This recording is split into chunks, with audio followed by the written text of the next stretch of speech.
Charlie Chaplin, the tramp, was a little, downtrodden man in baggy trousers with a mustache, bowler hat and carrying a cane. He was poor, powerless, and bewildered. Chaplin Charles Spencer Chaplin seemed a lonely, vulnerable figure who tried endlessly to make sense of the world. His caricature of Adolf Hitler, the most powerful man in his generation, remains a winner to date. U.S. President Donald Trump. 2 generations separate the tramp, who was exiled from the powerful United States, U.S., on suspicion that he had communist sympathies, and the most powerful man in this generation, President Donald Trump of the same United States.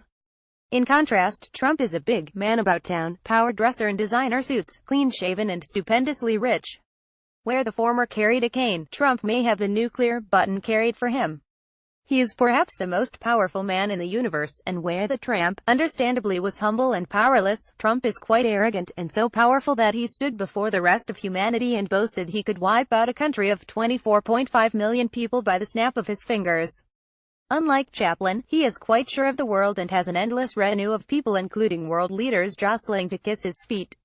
While Chaplin was a radical who wanted a better world for all, Trump is a conservative who wants the world to remain as it is, the desperately poor mass, and the stupendously rich handful. Where the tramp was the king of the silent movies, Trump is the boss of the shattering Twitter. Despite being such contrasting world figures, they also have a lot in common. Both are talented comedians of the slapstick genre, complete with exaggerated expressions and activities that are way beyond normal expressions. Trump this week is on a 12-day swing through Asia. During his first stop, which was Japan, news came about another bloodbath in his country. A lone gunman in Texas, Devin Kelly, had gone to a church, not to worship and ask God to preserve his life but to take lives. He gunned down 26 human beings, including 8 members of one family, the Hollums. As a president who explains off everything to suit his policies such as free flow of guns, Trump announced that the man was mentally ill. True, it takes an amount of lunacy to murder people, but the killer had access to guns which he freely used. Given his disposition, Charlie Chaplin would have been reflective. He would have questioned why the frequent bloodbath in his adopted country, why there are more private guns in the country than there are humans, why nothing tangible is not being done to rein in the guns. He would have reflected that the American in his God's own country cannot walk on the streets, go to church or mosque, school or the recreational center, attend a concert or marathon, without the risk of a massacre. Most importantly, he would have turned to his host, Mr. Shinzo Abe, the Japanese Prime Minister, to ask why, despite being so industrialized and modern, such massacres do not occur in Japan. If President Trump had done so, he would have learnt that the first sentence in the Japanese weapons law states that no one shall possess a firearm or firearms or a sword or swords, and that the process of doing so is so windy and difficult that only a handful own such weapons. As a result, while in 2014, there were 6 gun deaths in Japan, in contrast, the U.S. recorded 33,599, he would have learnt that to own a gun in Japan, comprehensive background checks are carried out, including on family, work, social, mental and drug. That you attend class, sit for written examinations and pass a shooting range test with a mark of at least 95%. With all these, only air rifles and shotguns can be owned privately. Despite his bumbling, the tramp wanted a world at peace, but Trump seems obsessed with war.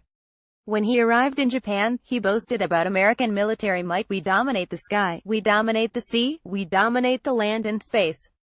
And, in South Korea, he upped his boast. I think they North Korea understand we have unparalleled strength. There has never been strength like it. You know, we sent 3 of the largest aircraft carriers in the world, and they're right now positioned. We have a nuclear submarine also positioned. We have many things happening that we hope, in fact, it'll go a step further, we hope to God we never have to use. In contrast to Trump's war disposition, South Korean President Moon Jae-in prefers dialogue with North Korea. The son of North Korean refugees, Moon had been jailed twice for pro-democracy activities in South Korea and is a well-known advocate of reconciliation. He was sworn in as president on May 10, 2017, and 9 weeks later made an open offer to hold peace talks with North Korea, including on nuclear weapons. But Trump opposed the peace talks and pressured against it. Then White House Press Secretary Sean Spicer said Trump had made it clear that certain conditions must be met before any peace talks can be held. This was the same way the U.S. opposed and wrecked peace talks amongst Afghans to end their civil war.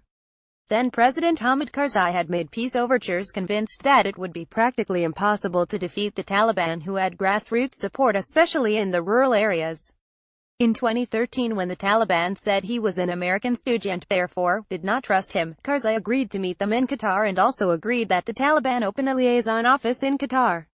He held secret negotiations with the Taliban and in 2014, refused to sign a long-term security agreement with the U.S. Today, the senseless war in Afghanistan continues.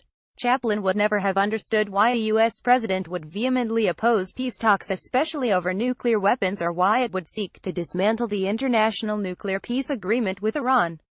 It would also be incomprehensible to him that Trump would seek to wreck the climate change agreement and endanger the world. He would also have been intrigued that, in the 21st century, a president of the United States would vow to build a wall against the wishes of its neighbor and insist that the neighbor must pay for it. The world is trapped in an ostensibly bewildering universe ruled by rich and powerful people like Trump, while the mass are poor, helpless, defenseless, bullied and exploited. But like Charlie Chaplin, it is the meek and seemingly weak who shall inherit the earth.